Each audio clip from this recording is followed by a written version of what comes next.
Not surprised at all. It's who he is. It's who he is.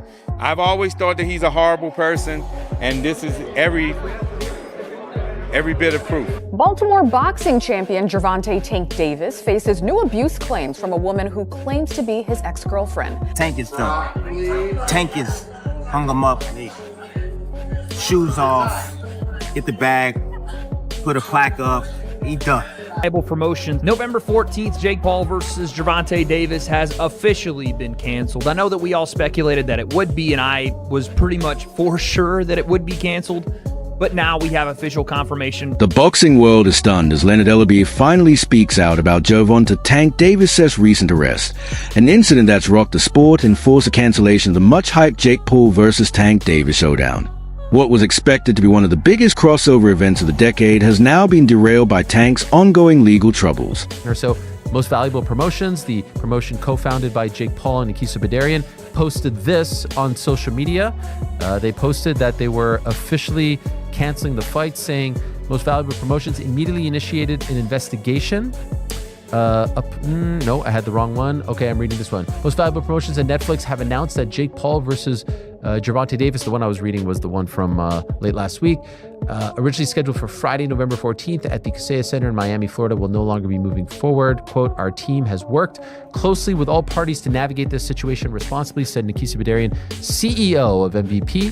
"While we will not be moving forward with this event, our plan remains for Jake Paul to headline an event on Netflix in 2025. And that is what I'm hearing as well. They want him to fight in December. That is the hope. And they're actively looking for a opponent. More on that in a moment. Details regarding a new date, location, Jake's opponent, and additional bouts will be shared as soon as they are finalized. We thank Netflix, Cancellation Center, Seminole Hard Rock and Hotel and Casino." Leonard Ellerbe, the longtime promoter and former CEO of Mayweather Promotions, known for his close ties with Gervonta Davis, has finally spoken out, saying the situation has gone too far. According to reports, Ellerbe didn't hold back, claiming that Davis' legal troubles make the Jake Paul fight not just unlikely, but impossible, and that Tank's position in the sport could now be in real danger. Meanwhile, Jake Paul's team has reportedly reached out to Ryan Garcia as a possible replacement for the November 14th headline bout. Multiple insiders confirmed that Paul's promotion company, Most Valuable Promotions, contacted Garcia amid the fallout, eyeing a possible December matchup, though Garcia's camp has pointed out potential conflicts with his existing contracts. Wrong. So as of today, November 2nd, this fight is still technically scheduled for November 14th to air on Netflix, but it's basically hanging on by a thread. But the team, Jake Paul's team, have reportedly gone and contacted all the fighters, and the names that they're looking at contacting to fight as a late replacement: Ryan Garcia, Terence Crawford, Francis Ngannou, come on, we'll get into them, and Nate Diaz. So he's already fought Nate Diaz, but let's go through them one by one. Ryan Garcia, he's a similar size to Gervonta Davis. He's bigger though.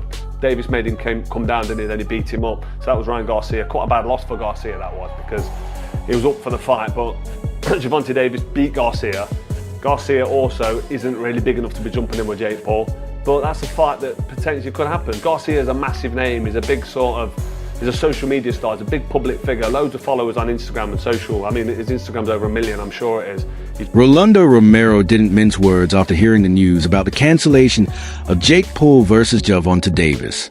He slammed the situation, saying Jake Paul was finally exposed for chasing hype instead of real competition, and even called him out directly, claiming he'd slap him around if they ever met in the ring.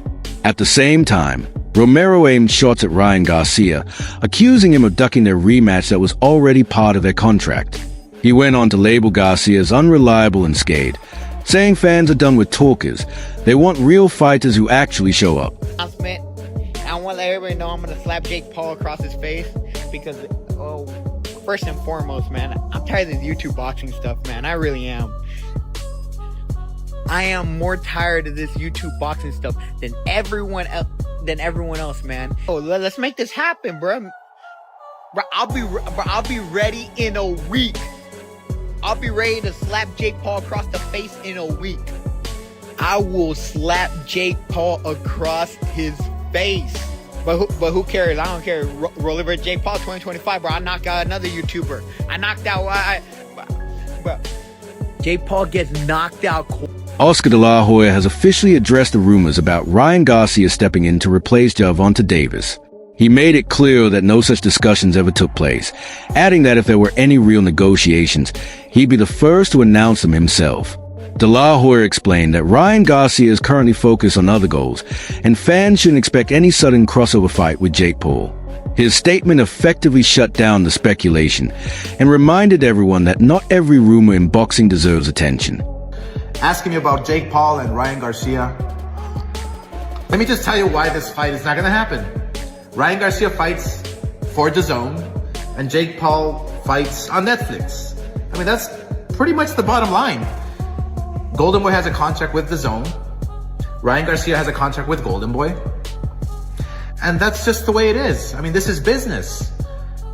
You know, Ryan Garcia's probably going to rant saying, oh, you're keeping me from making money and this and that and fighting. No, you have to go by the law, by the rules. You have a contract with DAZN. You have a contract with Golden Boy. It just doesn't happen that way. So anyway, until next time, we'll see you Saturday for Virgil Ortiz. But again, Ryan Garcia's next fight will be announced. Most Valuable Promotions, MVP, has officially confirmed that fans who purchase tickets through verified outlets like Ticketmaster will receive full refunds automatically within 14 to 21 days of their original purchase. For those who bought tickets through resale or secondary platforms, MVP advised reaching out directly to those vendors, as automatic refunds might not apply. This announcement was part of MVP's broader statement addressing the event's cancellation and reaffirming their commitment to handling fan concerns responsibly. Meanwhile, several inside sources reveal that Francis Ngannou has now become the front-runner to replace Jake Paul's opponent, with negotiations already underway for what could be one of the most explosive crossover fights in recent memory. Globally on DAZN. First off, I'll say kudos to MVP for refunding people that did buy tickets to this event and also navigating this thing with professionalism, which they did the entire way through.